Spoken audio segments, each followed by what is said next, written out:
Hello, this is Alec Kerr, the film critic for the Conway Daily Sun with Nikki Martinez from Magic 104. And today we're going to talk about State of Play, the new film from Kevin MacDonald, who directed Last King of Scotland and has a really good screenplay pedigree.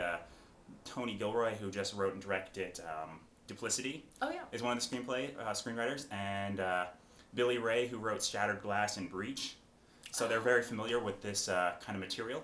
And it stars Russell Crowe as an investigative journalist, and Ben Affleck as his friend congressman who's involved. It's very hard to even kind of explain this plot because you don't want to reveal too much. No. But Ben Affleck as a congressman involved with some kind of situation with one of his aides being murdered, and Helen Mirren is Russell Crowe's editor, and Rachel McAdams is a blogger who he teams up with. And it's really kind of hard to explain the plot. It's very intricate. It's very much in the tradition of All the President's Men, and but it's extremely well done. Yes, I have to say, the acting in it is superb. The plot is always on, like, you're always on the edge of your seat. That's what I loved about this movie. The whole entire time, I was literally hands up my face and like freaking out because it kept going. A lot of jaw-dropping moments where I was like, I didn't expect that. I know. There's so many turns, and a lot of times the movies like this, these twists and turns come and you just kind of roll your eyes, but these ones all of them are just so well placed and so... Very true. And I think the thing is, the way that they had advertised it on TV, and in the small advertisement that they did, by the way, because they really didn't advertise it too big. I actually didn't even hear about this movie until about a week ago, maybe less. Yeah.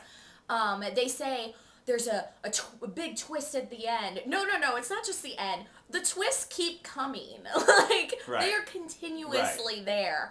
And because it's an investigative piece, so each new piece of the puzzle, it's another turn, and all of a sudden you don't even know where you are anymore. Exactly. You're very confused, but in the end it all kind of is thrown on the table and you go, holy shnikes. It's amazing. Yeah. I loved it beyond belief. One of my top favorites so far this year. It's great. I would have to say. And the great thing about it is you do have these great lead performances. Yes. But even small roles, you have someone like Jeff Daniels in the movie. He's might have got maybe like 10 minutes of screen time. Yeah. But the fact that they have someone like Jeff Daniels in a very small role is great. And then you can't forget Jason Bateman. Oh my gosh! Jason Bateman was awesome! He's got like a 10-minute scene, and he's fantastic. And everyone kind of knows that Jason Bateman's a very funny guy. And he's funny here. He has comedic, kind of relief performance. Yeah. But he also is very good dramatically. When he has to go serious, it's like, oh, Jason Bateman. Like, I have never seen this side of Jason Bateman before. I've seen, well, a little bit in Hancock, just a little. But I've always seen him as the comic. I've seen Arrested Development, even, his parts in Hancock and other stuff like that has been always very funny. But it was kind of an opposite. It was more serious, and he had a little bit of funniness, and, just a little. I mean, he definitely adds a little bit of humor late in the movie, but at the same time, like... Which is needed, by the way. And there are knowing laughs throughout. There's a nice dynamic between Russell Crowe and Rachel McAdams. And what I appreciate about their dynamic was they never tried to make it a romance. Exactly. They were just colleagues. They learned to respect each other, and that was enough. Yes. And also, what's her name? Penn's wife. Yes. Robin Wright Penn, yes. Right. She even did a really good performance, and she had a small role herself. She was Ben Affleck's wife, and she kind of had a relationship with Russell Crowe as well. Because they were all college friends. They were all college friends, So, overall, amazing movie.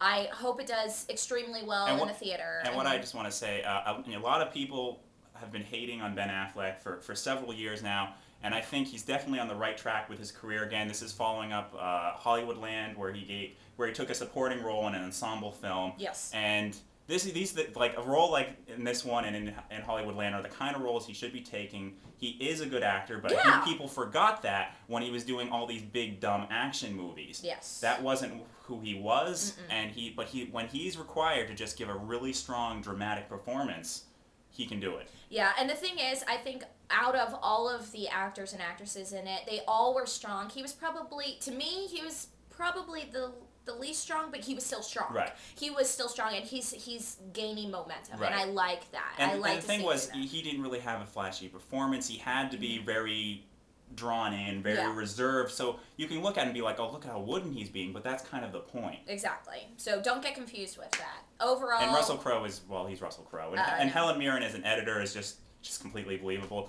And, and as a journalist, I mean, I wish my job was this cool. I know. I kind of wish your job was this cool, so I didn't know. Right, you know.